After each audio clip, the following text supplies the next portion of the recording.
தினமொரு வசனம். எபேசியர் 5வது அதிகாரம் வசனம் 24, 25, 26. ஆகையால் சபையானது கிறிஸ்துவுக்கு கீழ்ப்படுகிறது போல மனைவிகளும் தங்கள் சொந்த புருஷர்களுக்கு எந்த காரியத்திலேயும் கீழ்ப்படிந்திருக்க வேண்டும். புருஷர்களே, உங்கள் மனைவிகளில் அன்பு கூறுங்கள்.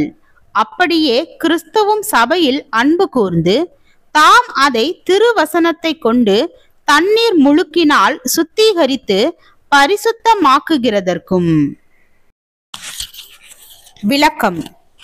வெளிநாட்டில் சில காலம் வேலை செய்துவிட்டு திரும்பிய ஒருவன் பல புடவைகளை வாங்கி வந்தான். வீட்டிற்கு வந்ததும் தன்னுடைய சகோதரிகள், உறவினர் பெண்கள் மற்றும் தெரிந்தவர்களுக்கு ஆளுக்கு ஒரு புடவை கொடுத்தான்.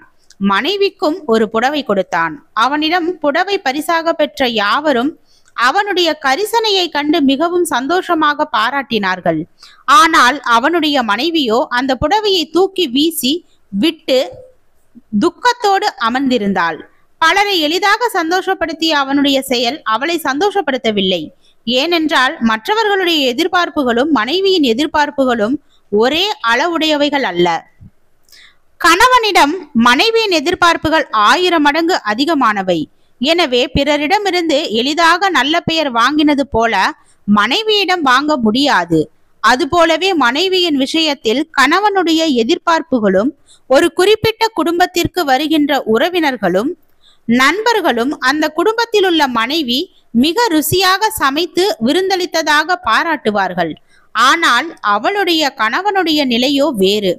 அவளுடைய சமையல் அவனை மகிழ்ச்சியாக்கவில்லை. ஏனென்றால் அவன் அவளிடத்தில் மிக அதிகமாக எதிர்பார்க்கின்றான். கணவனோ மனைவியோ மற்றவர்களுக்கு நல்லவர்களாக காணப்படுவதினால் அவர்கள் ஒருவருக்கொருவர் அவ்விதம் இருக்கின்றார்கள் என்று அர்த்தமாகிவிடாது. ஏனென்றால் உலகம் ஒருவரிடத்தில் குறைந்தபட்ச எதிர்பார்ப்புகளையே கொண்டிருக்கின்றது. ஆனால் கணவன் மனைவியிடத்திலும் மனைவி கணவனிடத்திலும் அதிகபட்சமான எதிர்பார்ப்புகளை வைத்திருக்கின்றார்கள். ஏனென்றால் கணவன் தன்னுடைய எதிர்பார்ப்புகளை எல்லாம் மற்றவர்களிடம் முழுமையாக பெற முடியாது. மனைவியும் அப்படியே.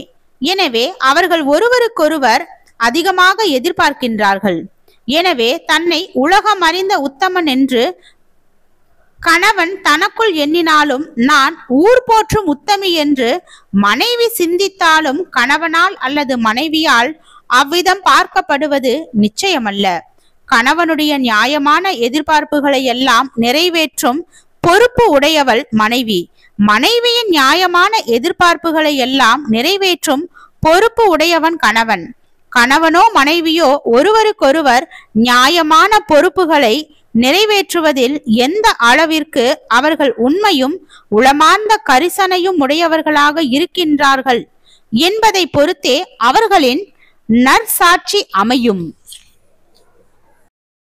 ஜெபம். தேவனுக்கு ஸ்தோத்திரம். தேவனே, நாங்கள் எங்களுடைய வாழ்க்கையில் உம்முடைய குணநலன்களையும் கிறிஸ்தவத்தையும் பிரதிபலிக்கும் மனிதனாக வாழ கிருபை பாராட்டும்.